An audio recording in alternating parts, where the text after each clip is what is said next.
ఉపాధి కోసం వేల కిలోమీటర్ల దూరం వలస వెళ్లి నానా కష్టాలు పడిన ఓ వ్యక్తి స్వగ్రామానికి తిరిగొచ్చాక స్వయం ఉపాధితో దినాభివృద్ధి సాధిస్తూ అందరికీ ఆదర్శంగా నిలుస్తున్నాడు.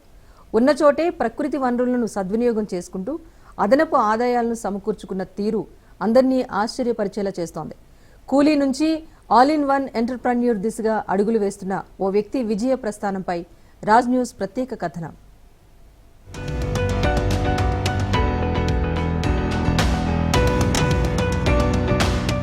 హనుమకొండ జిల్లా కమలాపూర్ మండలం ఉప్పలపల్లి గ్రామానికి చెందిన గాజుల తిరుపతి ఇతనే తన ఇంటిని సంపూర్ణ ఉపాధి కేంద్రంగా మార్చేశాడు. ఖాళీ స్థలం ఎక్కువగా కనిపించడంతో అంగుళం స్థలాన్ని కూడా విడిచిపెట్టకుండా సద్వినియోగం చేసుకుంటున్నాడు.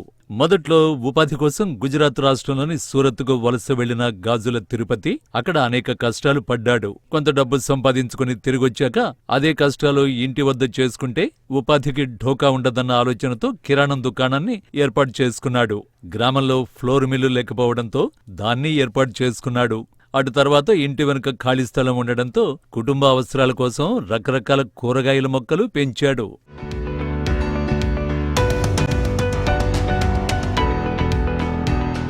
పెరట్లోని ఖాళీ స్థలంలో అనేక రకాల కూరగాయల మొక్కలు పెంచడంతో వాటిని మార్కెట్లో అమ్మకాలు చేపట్టాడు.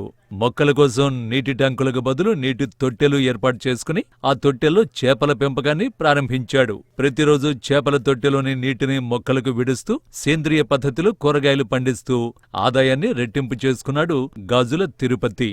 ఇప్పుడు తన పెరట్లో కూరగాయలు, ఆకుకూరలతో పాటు డ్రాగన్ ఫ్రూట్ కూడా పెంచుతున్నాడు. ఇవి తిరుపతి కుటుంబానికి ఆరోగ్యకరమైన ఆహారం మాత్రమే కాదు, అదనపు ఆదాయాన్ని అందిస్తున్నాయి. 6 గంటలు లేచి షాపుల షెడ్కి వచ్చి అలా రోజు క్లీన్ చేయాల్సి ఉంటుంది. రోజు క్లీన్ అంటే ఏం లేదు, వాటి గేట్ వాళ్ళు తీసి నీళ్ళు తీస్తే అలాకెళ్ళిన మలమూత్రాలు అమోనియా రిలీజ్ అవుతాయి కదా, అవి ఆ మలమూత్రాలన్నీ ఈ వేస్ట్ కాకుండా ఈ నీటిని మేము ఏం చేస్తామంటే కూరగాయలు కట్టుకుంటాం. చేపలకి వెళ్ళి వచ్చే నీళ్ళని కూరగాయలు పెట్టుకుంటాం. పాలకూర, డ్రాగన్ ఫ్రూట్స్ అంటే మాకు ఇంట్లో కోసం అని ఫస్ట్ పెట్టుకున్నాం, కానీ మాకు కమర్షియల్గా అమ్మడానికి కూడా మాకు ఎంతో కొంత సహాయపడుతుంది. ఇది నెలకు 5-6 వేలు 10,000 దాకా కూడా వచ్చిన రోజులు కూడా ఉన్నాయి. అదేవిధంగా మునగ చెట్లు, కొత్తిమీర, టమాటా, ఆకుకూరలు బాగా పండించుకుంటాను. దీంతో మాకు 5,000 నుంచి 10,000 దాకా మాకు ప్రత్యామ్నాయంగా మాకు ఇంకో అదనపు బెనిఫిట్ కూడా వస్తుంది. ఒక్కొక్కటిగా ఉపాధి అవకాశాలు పెంచుకుంటూ పోవాలన్న ఆలోచన ఎలా వచ్చిందంటే ఉపాధి కోసం గుజరాత్ వెళ్లి నానా కష్టాలు పడటమే కారణమంటున్నారు తిరుపతి. పద్మశాలి కుటుంబంలో పుట్టిన తాను ఉపాధి కోసం సూరత్తో పాటు అనేక ప్రాంతాల్లో తిరగాల్సి వచ్చింది. కుటుంబానికి, ఊరికి దూరంగా సరైన తిండి బట్ట లేకుండా పడిన కష్టాలతో ఇంటికి తిరిగొచ్చాక మనసు మార్చుకున్నాడు. చిన్న కిరాణా కొట్టు, ఫ్లోర్ మిల్లుతో ఉపాధిని ఏర్పాటు చేసుకుని తన ఆర్థిక పరిస్థితిని మెరుగుపరుచుకున్నాడు. తర్వాత వాటర్ ప్లాంట్, చేపల పెంపకం, సేంద్రియ పద్ధతిలో ఆర్గానిక్ కూరగాయలు పండిస్తున్నాడు. కరెంటు బిల్లు ఖర్చు పెరగడానికి తోడు పవర్ కట్ సమస్యలు ఎదురుకావడంతో ఇంటి మిద్దెపైనే సోలార్ ప్యానెళ్లు ఏర్పాటు చేసుకుని విద్యుత్ ఖర్చును ఆదా చేసుకున్నాడు. నేను కూడా వర్ష కూలినే. నేను కూడా ఒకప్పుడు సూరత్ పోయి తిరిగి వచ్చి ఏదో ఊళ్ళనే ఉపాధి కల్పించుకోవాలనే ఉద్దేశంతో అప్పుడే 95 నేను ఇక్కడ కిరాణా షాపు, ఫ్లోర్ మిల్ పెట్టుకొని మెల్లగా డెవలప్ చేసుకుంటా పంచాలు ఇట్లా అన్నీ చేసుకున్నాను. అన్ని వర్గాలు చేసుకుంటా వెనుక ఓపెన్ ప్లేస్ ఉంటాయి. ఆ ఓపెన్ ప్లేస్లో నేను ఈ ఫిష్ ఫాము, కూరగాయలు ఇట్లా ప్రత్యామ్నాయంగా అన్నీ చేసుకున్నా.